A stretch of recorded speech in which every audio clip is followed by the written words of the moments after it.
샤론의 향기.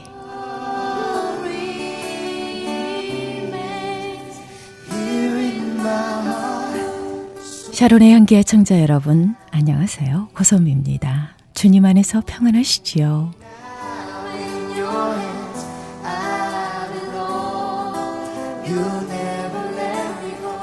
귀한 하루가 밝았습니다. 오늘도 하루 종일 축복의 날, 기분 좋은 날, 행복한 날 보내시길 바랍니다. 종점이라 부르는 곳에서 첫 차가 출발하듯 길고 긴 어둠의 끄트머리에서 아침 해가 일어서듯 절망의 가장 깊은 곳에서 희망은 시작됩니다. 외롭고 아프고 가난한 사람들이 피워내는 희망은요, 모든 사람들에게 꿈이 되고 빛이 된다고 합니다.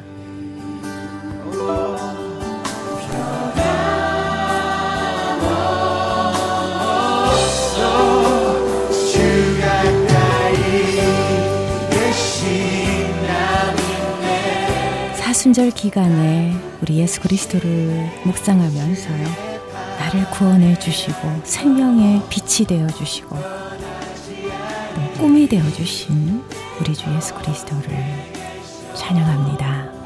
날 붙드시니 주의 팔에 안겨 떠나지 않으리. 오 생명 주신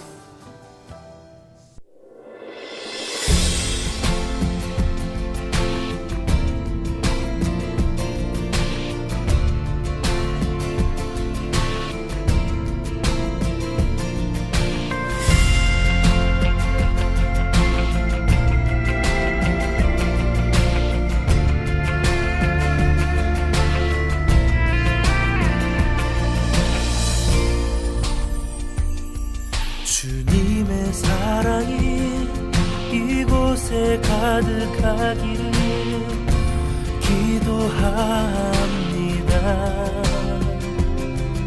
주님의 평화가 우리들 가운데 있기를 원합니다. 주님의 은총이 이곳에 가득하기를 기도합니다. 주님의 기쁨이 우리들 가운데 있기를 원합니다. 때로는 지치고 때로는 고뇌로 주만을 바라보면서 세상의 고통이 내게 닥쳐와도 주만을 살아가리라.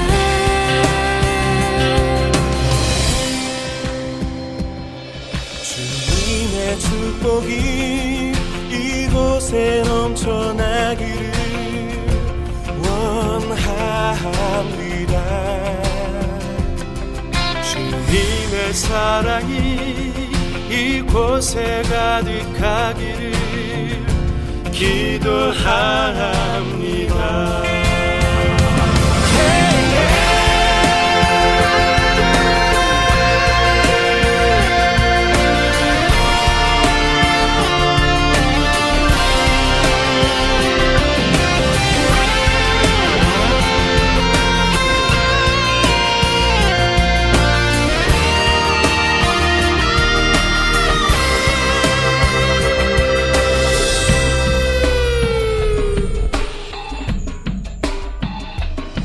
주님의 사랑이 이곳에 가득하기를 기도합니다. 주님의 평화가 우리들 가운데 있기를 원합니다. 때로는 지치고 때로는 고뇌도 주만을 바라보면서 세상의 고통이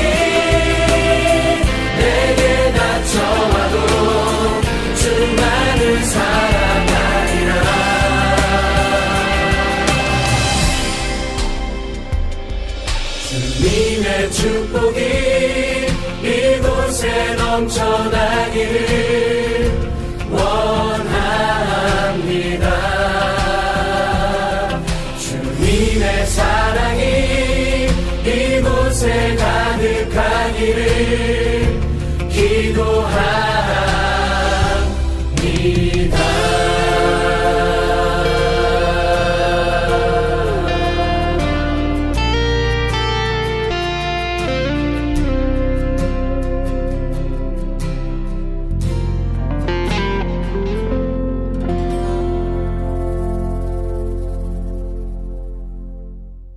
은혜로운 찬양 주님 사랑 온누리에 함께 들었습니다. 어떤 상황에서도 희망을 잃지 않는 게 참 중요한 것 같습니다. 삶의 무게가 무겁게 느껴진다 할지라도 절망하지 마시고요. 낙심하지 마시고요. 주님 의지에서 다시 한번 오뚜기처럼 일어나시길 바랍니다.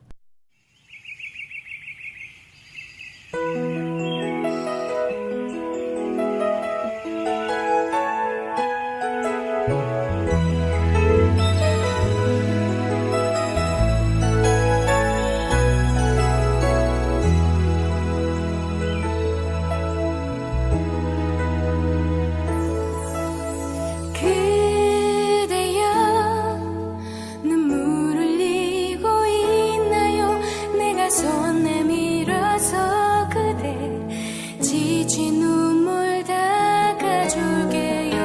아무도 그대 맘 모른다 해도 우리 주님은 그대 곁에 항상 계셔요.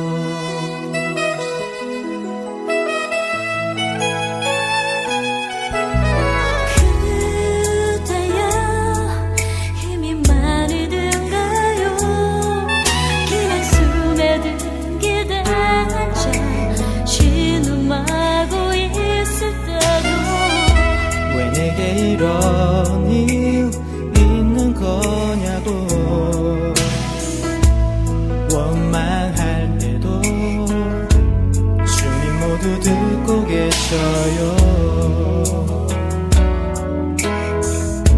그 어떤 모진 고통도 죽음보다 더한 시련도 우릴 얻지 못하죠.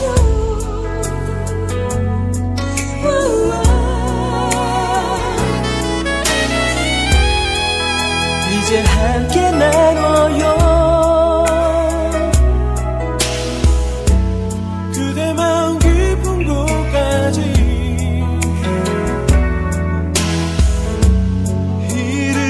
일으켜줘요.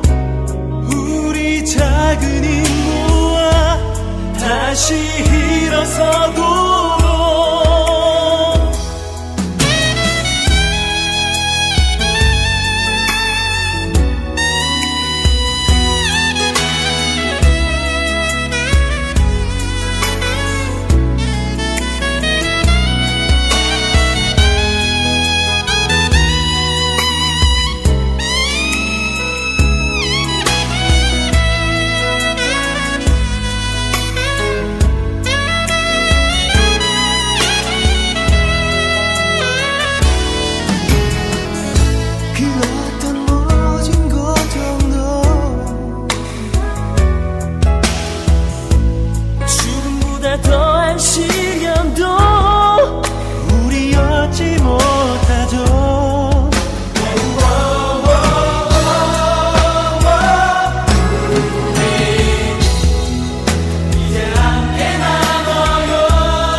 소망의 바다 다시 일어서도록 정말 은혜로운 찬양이죠.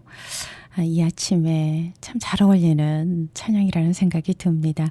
이 찬양의 가사처럼 저와 여러분 옆에는 항상 주님이 계시다는 거, 동행해 주고 계시다는 거, 눈물을 흘릴 때는 눈물을 닦아주시고요. 힘들 때는 또 격려해 주시면서 등을 토닥토닥 해주시는 분, 예수 그리스도께서 함께 해주고 계십니다.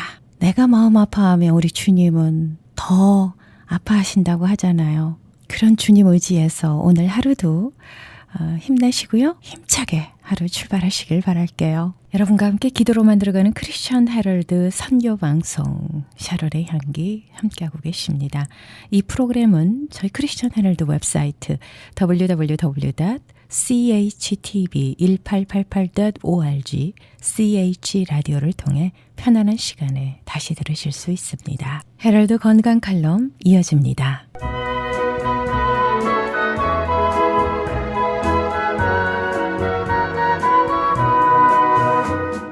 안녕하세요. 건강 칼럼 43번째 시간입니다. 걷지 않으면 죽는다. 요즘 새로이 주목받고 있는 분야 중에 하나가 예방의학입니다. 질병을 미리 예방하는 여러 방법 중에서 걷는 것은 가장 안전한 유산소 운동이라고 합니다. 걷는 것은 무릎에 부담을 주지 않는 완벽한 운동이라고도 할 수 있는데 약간 빠른 속도로 하루에 30분 정도 일주일에 4번 걷는 사람과 매일 운동선수같이 운동하는 사람 중에 누가 더 오래 살겠느냐고 묻는다면 운동선수보다는 30분씩 매일 걷는 사람이 더 오래 살 것 같다고 쿠퍼 박사는 이야기합니다. 걷는 것은 심장 혈관 질환, 체중 관리, 당뇨, 골다공증, 관절염, 우울증, 암 등 여러 가지 질병을 예방하고 치료할 수 있습니다. 미국에서도 이러한 걷기 운동을 하지 않아서 관절염으로만 약 3천만 명의 인구가 고생하고 있다고 합니다. 잘 아시는 상식처럼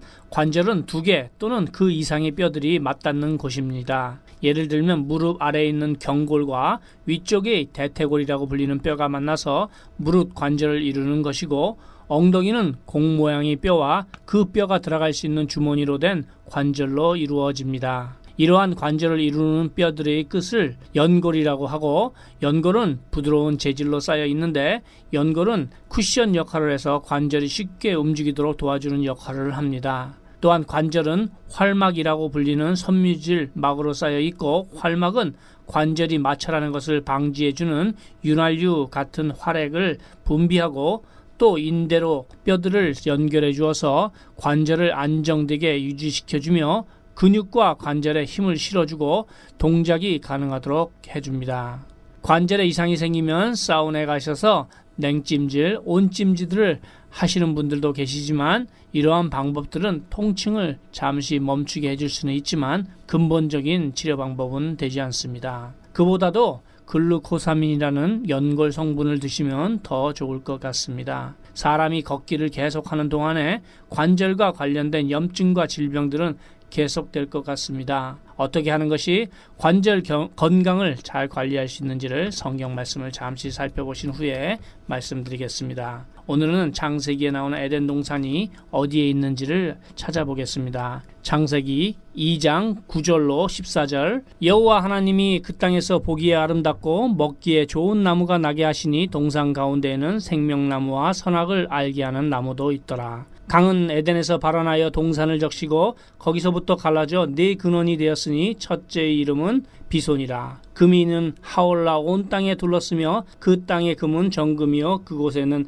베델리엄과 호마노도 있으며, 둘째 강의 이름은 기혼이라. 구스 온 땅에 둘렀고 셋째 강의 이름은 히데겔이라. 아수르 동편으로 흐르며 넷째 강은 유프라데스더라. 10절과 14절 내용을 보면 에덴 강에서 강이 시작하여 4강의 근원이 되었다고 하는데, 그 중에 비손과 기혼강은 현재로서는 강이 모래사막에 묻혀서 알 수 없고, 셋째 강의 이름은 히데겔, 헬라어로 티그리스 강이고, 넷째 강은 유프라테스인데 현재 시리아 동쪽에 흐르는 티그리스 강과 유프라테스 강을 나타냅니다. 2 강은 현재 이라크에 있습니다. 그리고 에덴이 땅속에 묻히게 된 것은 에스겔 31장 18절에 잘 나와 있습니다.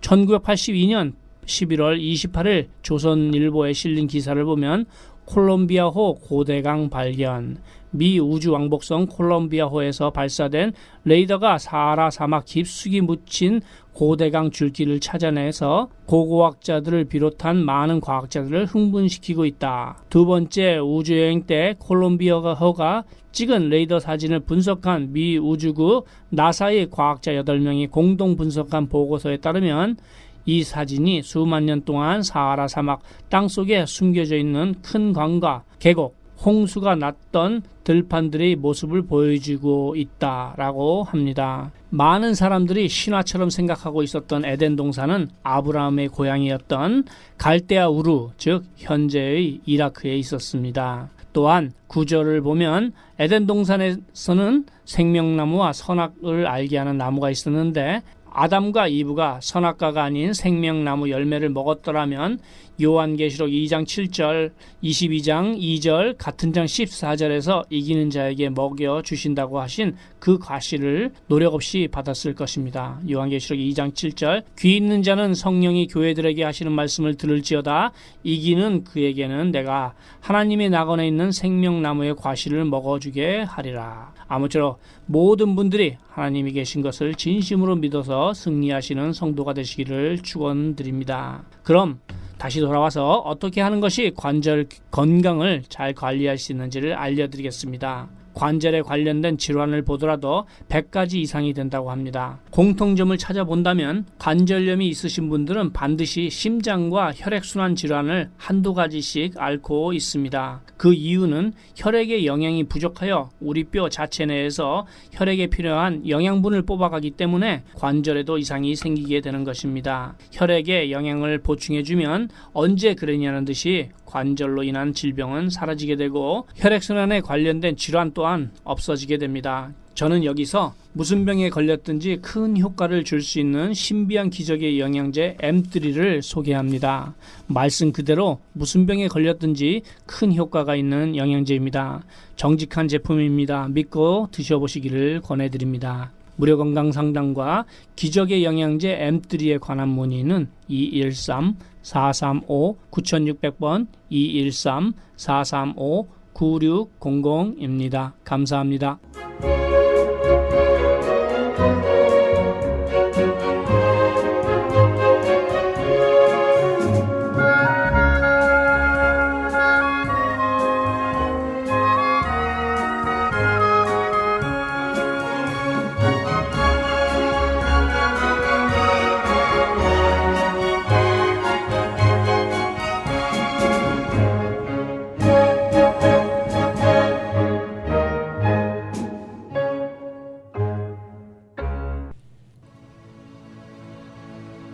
주님과 같이 항상 동행하시는 저와 여러분 되시길 바랍니다.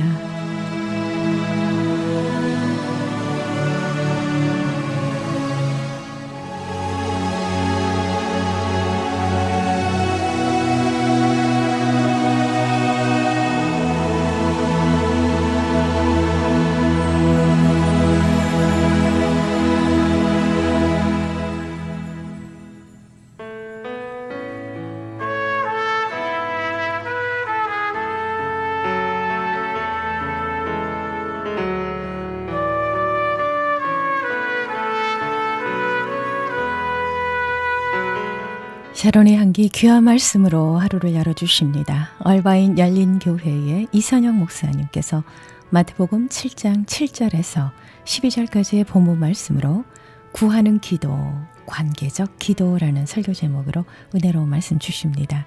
축복의 시간 되십시오.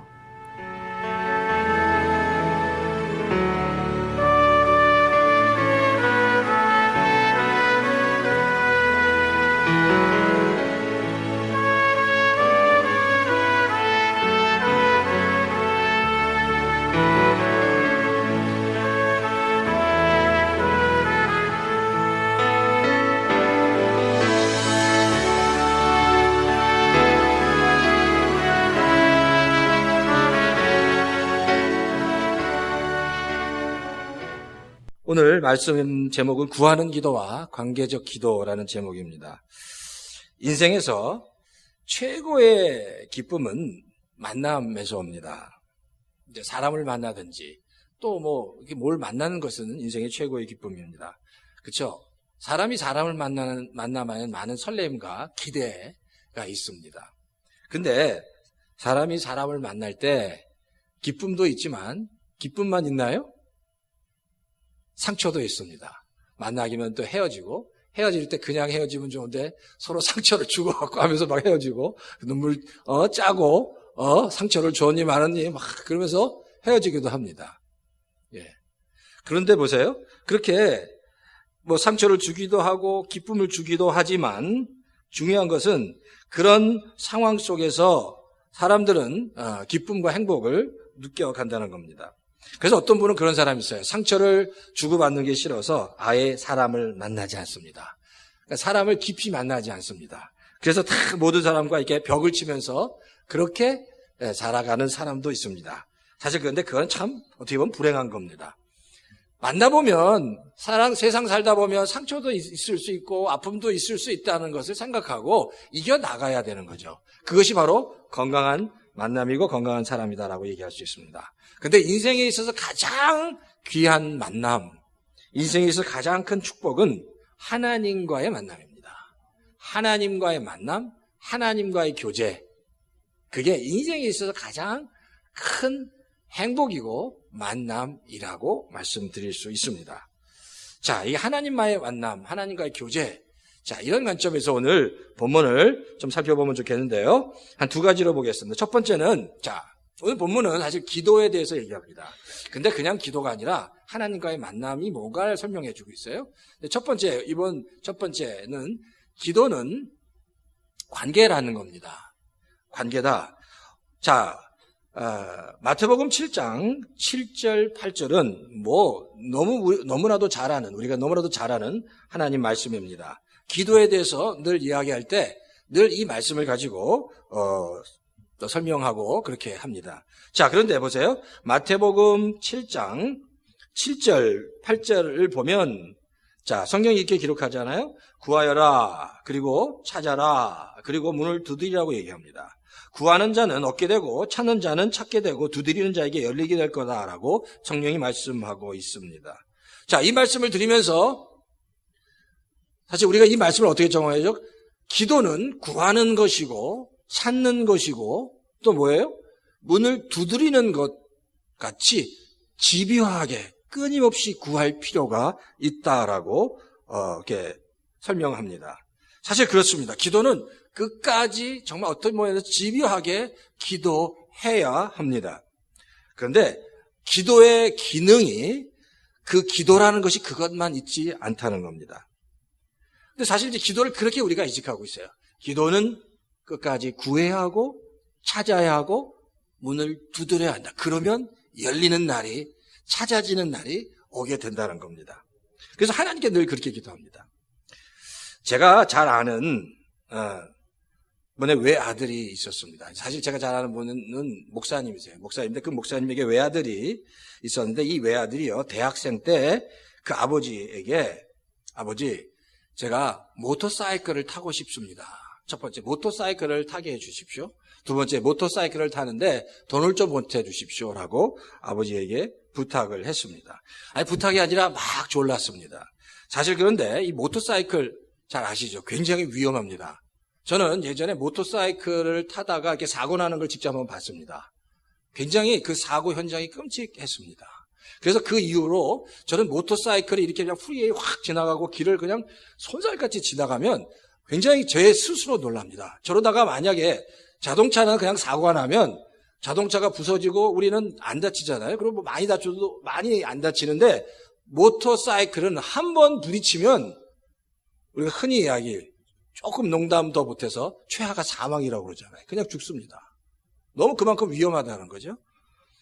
자, 그런데 역시 마찬가지. 그 아버지도 그게 굉장히 두려웠죠. 그것도 하나밖에 없는 외아들인데 외아들이 너무너무 타고 싶다고 아버지 허락해 주십시오. 그리고 좀 사주십시오. 너무너무 부탁을 하니까 어떻게 했겠습니까? 안 들어줄 수가 없는 거예요. 끝까지 반대를 했는데 안 들어줄 수가 없는 거예요. 그래서 모터사이클을 타도록 허락했습니다. 흔쾌히 기쁜 마음으로 들어준 게 아니라 억지로 들어줄 수밖에 없었다라는 겁니다. 근데 기도가 그런 것 같아요. 처음 신앙생활하면 하나님을 땡깡 놓는 기도가 있습니다. 땡깡 놓는 기도가 있어요. 그래서 계속 하나님 이거는 꼭 해주셔야 합니다. 꼭 해주셔야 합니다라고 기도하면 하나님께서 처음에는 그런 기도를 응답해 주십니다. 근데 기쁜 마음으로가 아니라 좀 마음이 안 됐지만 그래도 내 자식이니까 하는 마음으로 그렇게 응답해 주실 때가 있다라는 겁니다. 그러니까 기도라는 게 그런 거예요. 근데 보세요. 우리가 오늘 본문에서 7절과 8절의 말씀을 단순히 그냥 구하면 찾으면 문을 두드리면 열리게 될 것이다 라고 그 관점에서 보지 말아야 된다는 겁니다. 사실 이 말씀을 설명하는 그 배경은 9절, 10절, 11절에 나와 있기 때문입니다. 자, 9절, 10절, 11절을 한번 제가 읽어볼게요. 잘 들어보세요. 9절, 10절, 11절을 읽어보면요. 너희 가운데 아들이 빵을 달라고 하는데 돌을 줄 사람이 어디 있겠느냐. 돌을 줄 사람이 어디 있겠냐는 거예요. 생선을 달라고 하는데 뱀을 줄 사람이 어디 있겠냐는. 너희가 악해도 너희 자녀에게는 좋은 것을 줄 알거든. 너희가 악해도 너희 자녀에게는 좋은 것을 줄 알거든. 하물며 하늘에 계신 너희 아버지께서 구하는 사람에게 좋은 것을 주지 않겠느냐라고 말씀하신다는 겁니다. 자, 이 말씀을 가만히 보면 구하고 찾고 그리고 문을 두드리는 것은 단순히 구하고 찾고 두드리는 게 아니라 바로 하나님 아버지와 아들의 관계 속에서 하고 있다는 얘기입니다. 하나님 아버지와 아들의 관계 속에서 이 말씀을 우리가 이해해야 된다는 겁니다. 단순히 청구하고 받는 그런 거래가 아니라 아버지와 자녀의 관계 속에서 이해해야 한다는 겁니다. 그냥 구하고 찾고 두드리는 것은 바로 그거예요. 그러니까 자녀의 필요를 채워주기 원하는 아버지의 마음이다라는 거예요. 자녀가 자기의 필요를 채워달라고 하는 그 마음에 그 채워주기 원하는 아버지의 마음으로 그래 찾아봐. 구해봐. 문을 두드려봐. 그러면 내가 내 사랑하는 내 자녀가 구하는 내 아들이 구하는 그 기도를 내가 응답해 줄게라는 그 마음이 그 본문 안에 감추어져 있다라는 겁니다. 그러니까 단순히 구하라는 얘기가 아니라 이 구하라, 찾으라, 문을 두드리라는 얘기는 하나님 아버지와 자녀와의 관계라고 얘기할 수 있습니다. 아이도 그렇잖아요. 아이도 어떤 장난감이 갖고 싶어요. 너무너무 갖고 싶은 장난감이 있으면 그 장난감을 달라고 잘 알지 못하는 옆집 아저씨, 옆집 아줌마한테 얘기하지 않습니다. 누구한테 얘기해요? 자기 엄마, 아빠한테 얘기하는 거예요. 엄마, 아빠한테. 엄마고 아빠니까 얘기하는 거예요. 그러니까 엄마고 아빠니까 그 장난감을 사달라고 하면 들어주실 것 같으니까 자기 엄마 아빠에게 이야기한다는 겁니다. 자, 그러니까 사실 이 마태복음 7장부터 11장의 이 말씀은 12절까지의 이 말씀은 하나님 아버지와 자녀의 관계라는 그 관점에서 봐야 한다는 겁니다. 그러니까 무조건 구하라, 무조건 찾으라는 이야기가 아닙니다. 부모와 자식 간의 그 관계 속에서 구할 때 하나님께서 그것에 응답해 주시고 찾게 해 주신다라고 주님은 말씀하고 있다라는 겁니다. 자, 그런데 보세요. 신앙이 조금 성장하게 되면 깨닫는 것이 있습니다. 내가 기도한 대로, 내가 원하는 대로, 내가 바라는 대로 다 되지 않는다라는 겁니다. 내가 원하는 것이 있지만 또한 반대로 하나님께서 나에게 원하시는 것도 있다라는 겁니다. 고린도후서 12장에 보면 사도 바울에게 있어서 아주 중요한 에피소드가 하나 나옵니다. 고린도후서 12장에 보면 바울이 자신의 육체의 가시를 놓고 기도하는 장면이 나옵니다. 자기가 육체의 가시가 있다는 겁니다. 그리고 이 육체의 가시를 없애달라고, 하나님 해결해달라고, 한마디로 이 육체의 가시가 질병이었습니다. 그 질병을 좀 치유해달라고 주님께 3번이나 요청했습니다. 근데 주님이 그걸 다 거절하셨어요. 근데 성경학자들이 그럼 도대체 그 바울에게 있어서 육체의 가시가 뭐냐라고 할 때 여러 가지 이야기가 있지만 아마도 간질이 아니었을까라고 추측합니다. 왜냐하면 간질은 굉장히 심각한 병이었고 바울이 정말 복음을 전할 때 각 교회에 다니면서 복음을 전하고 정말 설경을 강론할 때 갑자기 간질 때문에 쓰러져서 거풀을 문다면 그런 일들이 있었던 것 같아요. 그건 복음을 전하는 사람에게 치명적인 약점이니까 그것이 굉장히 바울에게 힘들었던 것 같습니다. 그래서 주님 정말 나에게 이 육체의 가시를 제발 제거해 주십시오라고 주님께 정말 간절히 부탁을 했습니다. 근데 그렇게 부탁을 했는데 주님은 그 바울의 기도에 어떻게 응답하시냐면 주님께서 바울에게 이렇게 얘기합니다. 9절에 보면 내 은혜가 네게 족하다. 내 은혜가 네게 족하다. 내 능력은 약한 데서 완전하게 된다라고 말씀하세요. 내 은혜가 네게 족해. 내 능력은 너의 약함을 통해서 완전하게 드러나는 거야 라고 말씀하십니다. 그 이야기를 들은 바울이 어떻게 반응하냐? 그것을 그대로 받아들입니다. 그리고 10절에 보면 뭐라고요? 바울이 이렇게 고백합니다. 나는 그리스도를 위하여 병약함과 모욕과 궁핍과 박해와 곤란을 겪는 것을 기뻐합니다. 내가 약할 그때 오히려 내가 강하게 되기 때문입니다. 라고 바울이 고백하게 됐다는 겁니다. 그러니까 이 사건 이후에 바울은 다시 예수님께 예수님 나 육체의 가시를 제거해 주십시오라고 기도하지 않습니다. 또 자신이 이것이 자신의 사역의 장애라고 생각하지 않습니다. 바울이 완전히 바뀐 겁니다. 사실 보면 그래요. 상황이 바뀐 건 하나도 없습니다. 다윗이 여전히 그 육체의 가시를 가지고 있었습니다. 근데 이전에는 그것이요. 그의 바울에게는 장애가 됐고 어려움이 됐는데 이 사건 이후에 바울은 그것이 하나님의 능력이 내게 머무는 장치구나라는 사실을 바울이 깨닫게 됐다는 겁니다. 그러니까 상황은 바뀌지 않았는데 바울의 생각이 바뀌었습니다. 인식이 바뀌었습니다. 그러면서 지금 하나님께서 내 기도에 응답해 주셨구나라는 사실을 바울이 깨닫게 됐다는 겁니다. 상황은 안 바뀌었는데 지금 바울은 내 상황을 바꿔주십시오. 환경을 바꿔주십시오. 라고 기도했는데 환경과 상황은 하나도 변화되지 않았는데 바울이 생각이 바뀌니까 바울이 그렇습니다. 하나님께서 내 기도에 응답해 주셨군요. 라고 고백하고 있다는 겁니다. 근데 아세요? 우리 기도의 많은 부분이 상황이 바뀌지 않고 환경이 바뀌지 않아도 내 생각만 바뀜으로 응답되는 것이 아주 많이 있다라는 겁니다. 그러니까 기도를 통해서 하나님과 교제하면서 하나님과의 관계 속에서 교제하면서 내 생각이 바뀌니까 그것을 통해서 뭐가 생겨요? 하나님의 놀라운 응답을 경험하게 된다는 겁니다.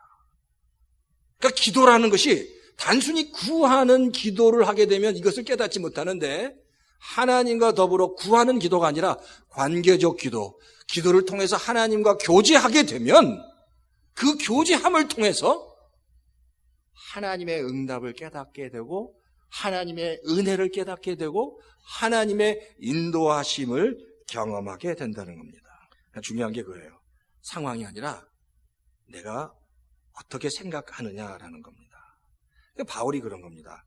더 이상 그에게 장애와 어려움은 그에게 육체의 가시가 아니라 오히려 하나님이 주신 능력의 원천이다라는 사실을 깨닫게 했다. 그것이 바울이 하나님과 더불어 구하는 기도가 아니라 관계적 기도, 하나님을 경험하는, 하나님과 교제하면서 하나님을 누리는 관계적 기도를 통해서 하나님의 뜻을 깨닫게 됐다라는 겁니다. 둘째는 구하는 것을 통해서 하나님의 마음과 뜻을 더 깊이 알 수 있다는 겁니다.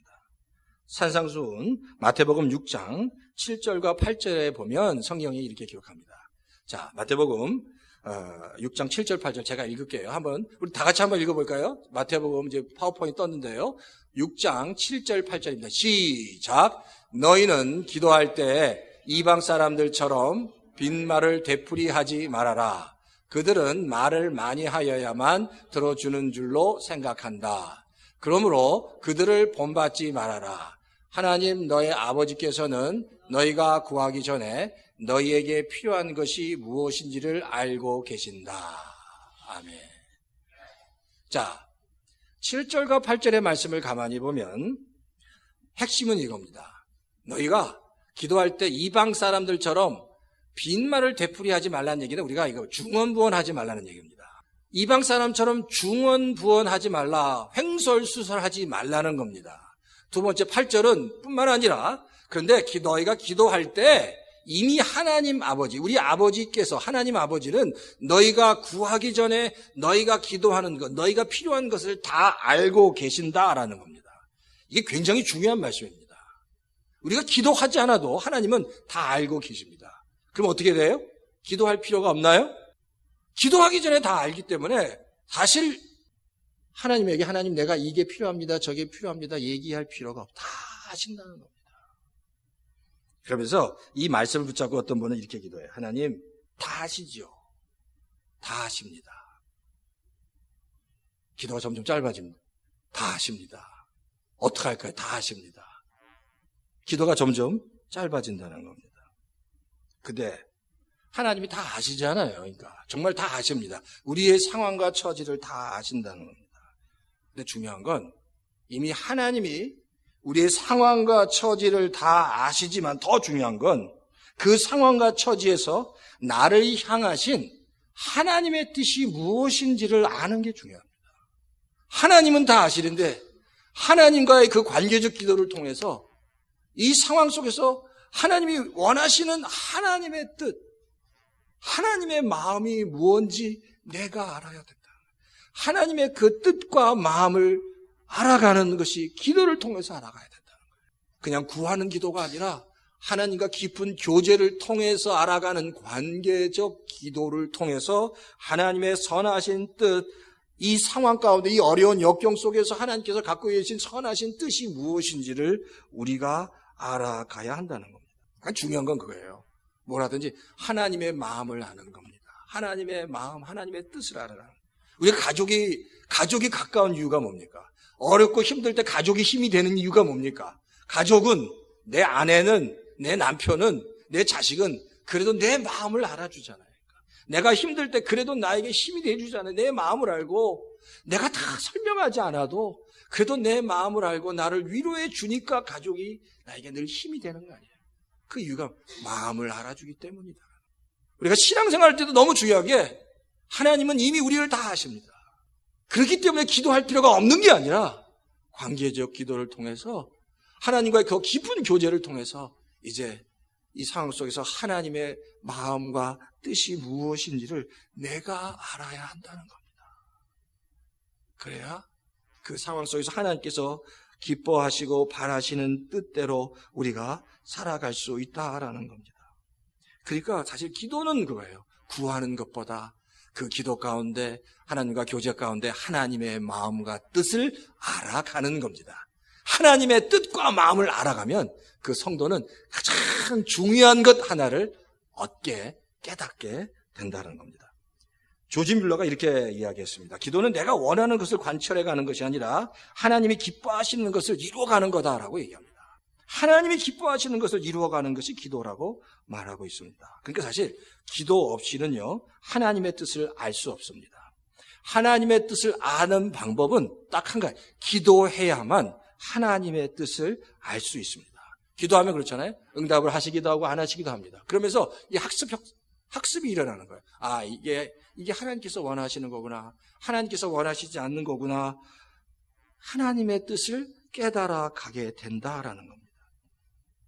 근데 기도하지 않잖아요. 기도하지 않는데 뭔가 하나님께서 하셨어요. 기도하지 않는데 뭔가 하나님이 하셨다면 그래서 하나님께서 정말 대단한 것을 축복을 주셨어요. 근데 기도하지 않으면 하나님께서 정말 놀라운 축복을 주셔도 그때는 이게 정말 하나님이 주셨는지 안 주셨는지를 모르는 겁니다. 하나님이 주셨는지를 모르는 겁니다.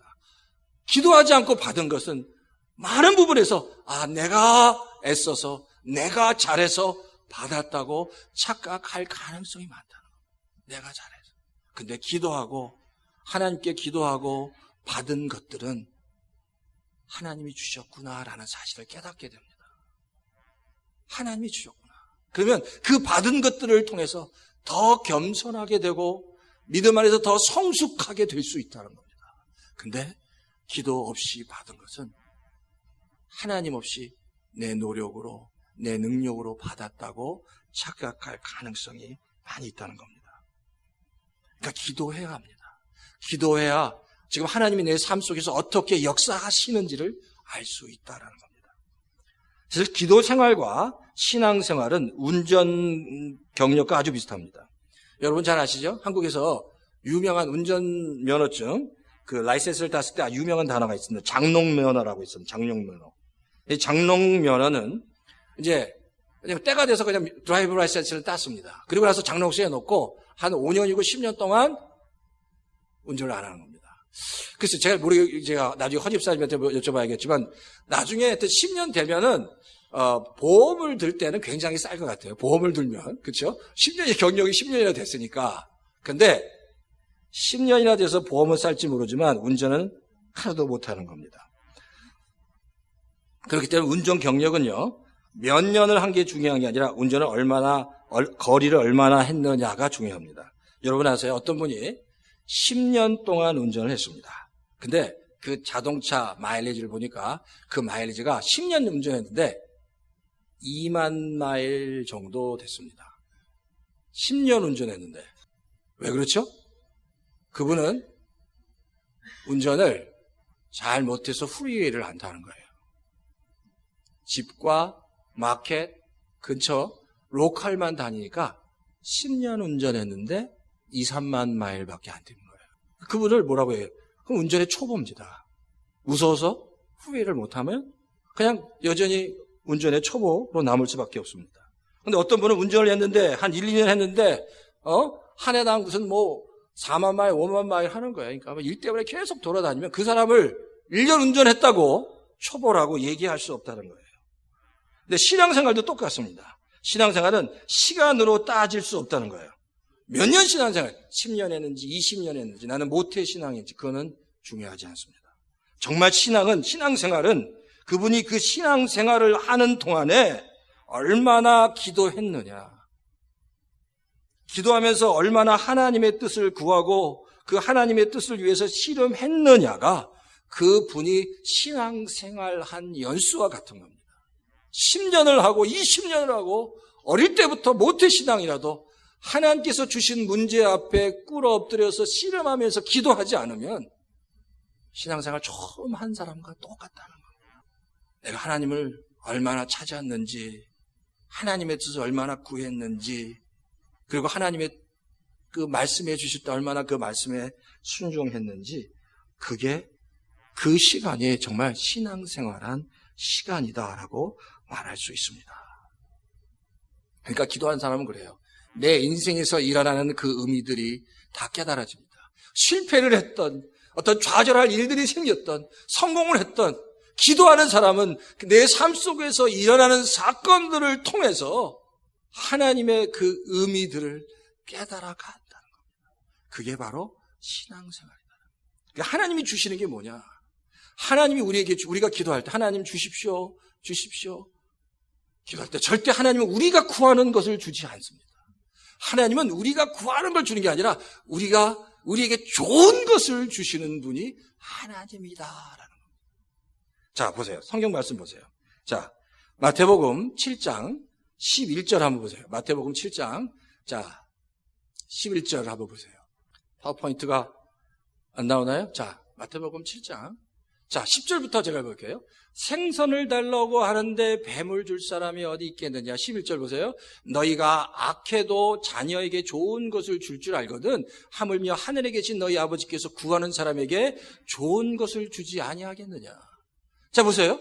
하늘에 계신 아버지께서 구하는 사람에게 구하는 걸 주는 게 아니에요. 그 사람이 구하는 걸 주는 게 아니라 그 사람에게 좋은 걸 준답니다. 그 사람이 구하는 걸 주면 오히려 그게 독이 될 수도 있습니다. 내가 원하는 대로, 내가 구한 대로 다 되면 그게 좋은 것 같은데 오히려 독이 되고, 더 큰 해가 될 수 있는데, 하나님은 구하는 사람, 구하는 걸 주시는 게 아니라 뭘 주세요? 좋은 것을 주시는 하나님이다. 좋은 것을, 나보다 더 잘하는 하나님이 나에게 좋은 것을 주시는 하나님이다. 근데 그걸 어떻게 깨달아요? 나에게 정말 좋은 것을 주셨습니다. 때때로 고난이, 때때로 큰 역경이 나에게 좋은 약이 될 수 있습니다. 근데 기도하지 않으면 그게 하나님의 뜻을 알지 못하는데, 기도하면 그게 하나님의 뜻이 깨달아지는 겁니다.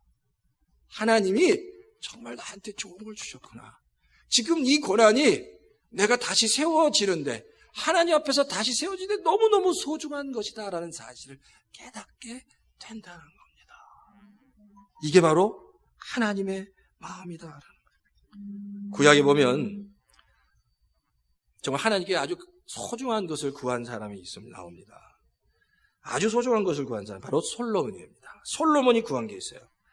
열왕기상 3장 9장에 보면 솔로몬이 하나님께 구합니다. 하나님, 제가 이스라엘 백성들, 내가 이제 왕이 돼서 이 이스라엘 백성을 재판할 텐데, 이 이스라엘 백성들을 위해서 필요한 지혜를 주십시오라고 얘기합니다.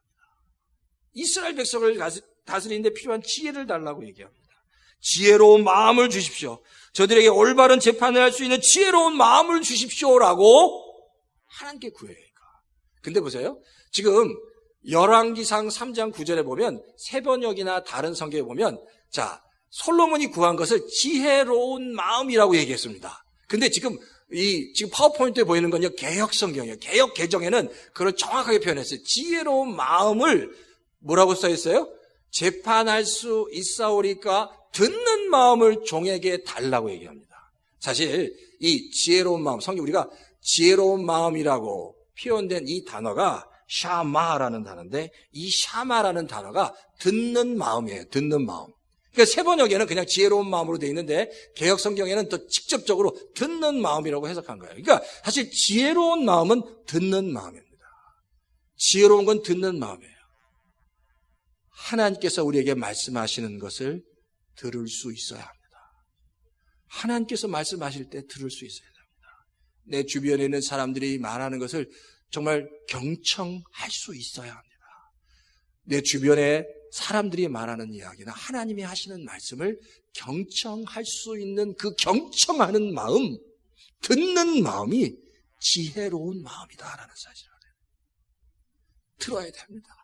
하나님의 말씀을 들어야 그 말씀 붙잡고 살아갈 수 있다라는 겁니다. 그러니까 기도가 뭐라고요? 기도는 그저 구하는 것도 있지만 더 관계적 기도, 하나님과 교제 가운데 기도하는 겁니다. 그러잖아요. 이게 이 기도가 구하는 기도와 관계적 기도를 잘 이해하지 못하면 그래요. 기도합시다 그러면 늘 구하는 기도로 이해하시는 분들은 내 남편을 위해서, 자녀를 위해서, 또 아내를 위해서 기도하고, 그거 끝나면 내 주변에 있는 목장 식구들 위해서 기도하고, 목사님 위해서 기도하고, 부모님 위해서 기도하고, 딱 기도하면 5분 내지 10분. 더 이상 기도할 게 없어요. 기도를 그냥 구하는 걸로 이해하기 때문입니다. 근데 기도가 뭐라고요? 교제하는 겁니다. 내가 사랑하는 하나님과 교제하는 겁니다. 하나님의 은혜를 누리는 겁니다. 하나님의 말씀을 이렇게 묵상하는 겁니다. 그러면서 하나님의 뜻을 구하는 겁니다. 하나님의 마음을 구하는 겁니다. 그게 바로 기도. 그러면서 하나님이 나를 향한 이 때때로 내 안에 있는 고난과 환난 속에서 나에게 주신 그 음성이 뭔지 깨닫는 게, 그 관계 가운데 깨닫는 것이 참된 기도이다. 우리가 신앙생활 하면서 그러니까 하나님의 음성을 들어야 합니다. 듣는 마음, 그 듣는 마음이 가장 지혜로운 마음이다라는 겁니다. 그 포스틴이라는 분이 이런 이야기를 했어요. 자기 스케줄에 기도 시간을 정했답니다. 5시부터 5시 반까지 기도 시간을 정했습니다. 근데 기도 시간을 정했는데 자꾸만 그 기도 시간을 빼먹었다는 겁니다. 그래서 어떻게 결단했냐면 그 기도 시간에 그냥 기도하기가 아니라, 내가 매일 기도하기가 아니라 거기에 하나님을 만나는 시간, 하나님을 만나기. 그렇게 적었다는 거예요. 기도하는 하나님 만나기. 그리고 나서 자기 스케줄을 쭉 봤는데 스케줄을 쭉 보니까 그 일주일간 스케줄에 만날 사람들이 빼곡하게 그냥 다 있다는 거예요. 그러니까. 근데 그 스케줄을 보니까 별로 중요하지 않는 사람들 이름까지 다 적어놓고 그 사람들 철저하게 다 만났는데 정말 내 인생에서 만나야 될 하나님은 안 만나고 자꾸만 빼먹고 별로 중요하지 않은 사람은 열심히 만났다는 거예요. 그러니까 하나님 그냥 기도하기라고 쓸 때는 기도를 잘 하는데 하나님 만나게 하니까 자극이 돼서 기도하기 시작했다는 겁니다. 우리 인생 가운데 누구를 만나야 되냐? 하나님 만나야 됩니다. 하나님 만나서 그 하나님과 더불어 하나님 내가 이거 필요합니다. 저거 필요합니다라고 기도하기도 하고 또 하나님이 주신 은혜를 누리기도 하면서 구하는 기도와 관계적 기도 가운데 하나님의 뜻을 구하고 하나님의 뜻을 마음을 알아가는 것이 가장 소중한 신앙생활이다라는 사실입니다. 우리 열린교회 성도 여러분 어떻게 기도하고 계십니까? 하나님은 우리 성도님들을 만나기 원하십니다. 그리고 성도님들이 하나님의 마음을 정말 알았으면 알기를 원하십니다. 그냥 다 아십니다. 하나님은 다 아세요. 그러나 우리가 하나님의 마음을 알아야 합니다. 나를 향한 하나님의 마음. 지금 내가 당하고 있는 때때로 어려움과 고난, 내가 풀지 못하고 있는 이 숙제에 대한 답을 하나님과 교제 가운데 하나님께서 반드시 응답해 주실 줄 믿습니다. 그런 은혜가 우리 열린교회 모든 성도님 가운데 있기를 주의 이름으로 축원합니다.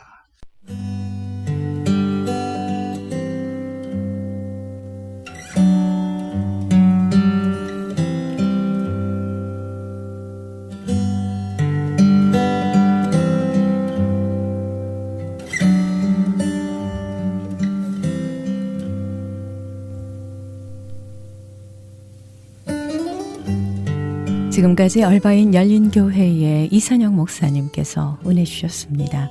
마태복음 7장 7절에서 12절까지의 본문 말씀으로 구하는 기도, 관계적 기도라는 설교 제목으로 축복의 메시지 주셨는데요. 은혜 많이 받으셨는 줄 믿습니다. 얼바인 열린교회의 위치는 1701 에딩거 애비뉴 산타하나에 자리하고 있습니다. 말씀 듣고 신앙상담 원하시는 분은 714지역 647-9161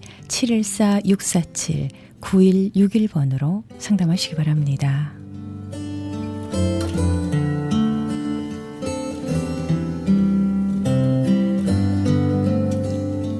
지금까지 여러분께서는 저희 크리스천 헤럴드에서 보내드리는 선교 방송 함께 하셨습니다. 저희 크리스천 헤럴드는 신문과 라디오, TV 18.88을 통해 예수 그리스도의 복음을 전하고 있습니다. CHTV 18.88은 다양한 프로그램으로 24시간 여러분과 함께합니다. 24시간 방송되는 모든 프로그램을 인터넷으로도 함께 하실 수 있는데요.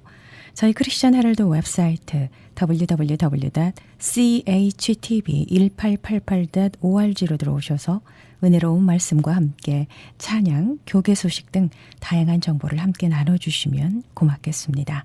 여러분들의 많은 관심과 기도를 부탁드립니다. 그리고 이 프로그램은 저희 크리스천 헤럴드 웹사이트 chtv1888.org ch라디오를 통해 편안한 시간에 다시 들으실 수 있습니다.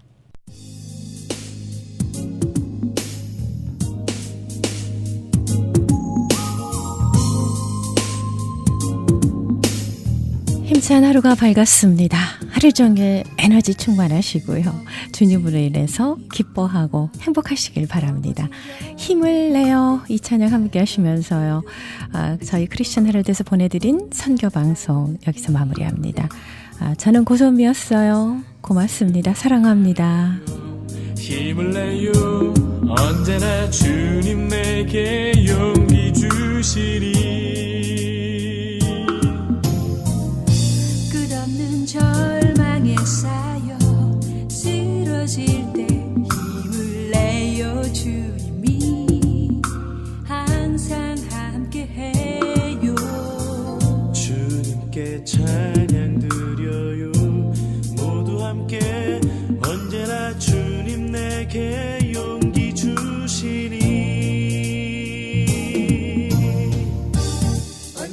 함께해요 능력의 주님 어둠 내 안에 오셔 언제나 밝은 빛 대신에 이제는 함께해요 소망의 주님 내 만나해 주 찬양 언제까지나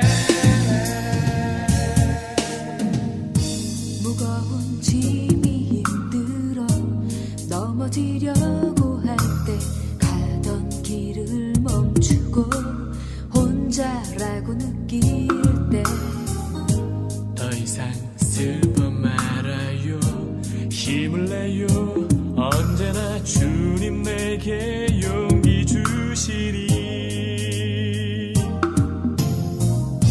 끝없는 절망에 쌓여 쓰러질 때 힘을 내요 주님이 항상 함께해요 주님께 찬양 드려요 모두 함께 언제나 주님 내게 용기 주시니 언제나 함께해요 능력의 주님 어둠 내 안에 오셔 언제나 밝은 빛 대신에 이제는 함께해요 소망의 주님 내 맘 다해 주 찬양 언제까지나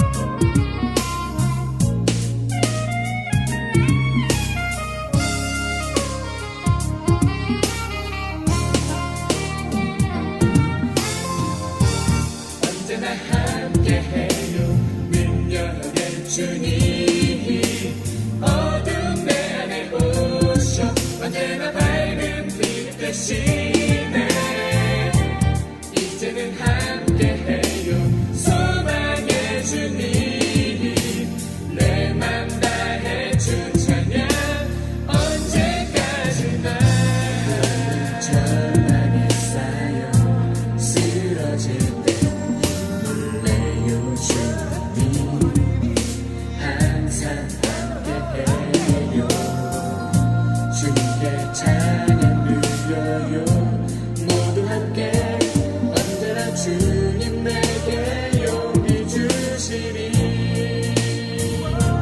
언제나 주님 내게 용기 주시니 언제나 주님